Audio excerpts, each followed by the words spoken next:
ఇప్పుడు ఎవరెవరికి అయితే చెప్పారో వాళ్ళందరూ కలిసి మరి మమ్మల్ని ఎందుకు ఇలా చేస్తున్నారు, మమ్మల్ని ఇట్లా మాట్లాడద్దంటున్నారు.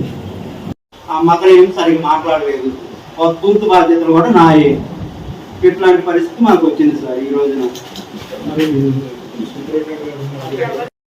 ఇక అసలు ఏం జరుగుతుందో మాకే అర్థం కావట్లేదు. డోలో టాబ్లెట్స్ ఉంటాయి, ఏమైనా హెల్త్ ప్రాబ్లమ్స్ వస్తే వేసుకోవడానికి దగ్గర పెట్టుకుంటా. ఇక నా చేతికి అది దొరికింది కొత్త 1.5 years కావస్తుంది. ఉద్యోగం వచ్చిన సంబంధించి అంటే మాకు గుర్తు చేస్తున్నట్ట సార్. మీరు అన్నగారు వర్గాలు దాన్ని కాదుగా సార్, దూరంగా ఉండడానికి సార్.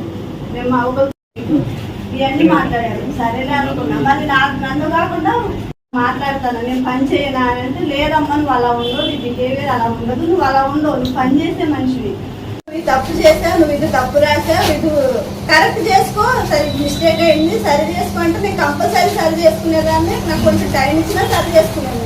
అసలు అదేమి లేదు సార్, ఎందుకు టార్గెట్ చేస్తున్నారో తెలియదు నాకు. అడిగి ఉంటారు కదా పర్సనల్గా అయినా ఇష్యూ ఏంటిది, అసలు ఎందుకు జరుగుతుంది ఏంటిది అనేది ఈ విషయం ఏదైనా మీకు కొద్దిగా ఇంట్రడక్షన్ అనేది ఇచ్చి ఉంటుంది కదా. లేదు, ఇవ్వలేదు సార్. ఫస్ట్ నా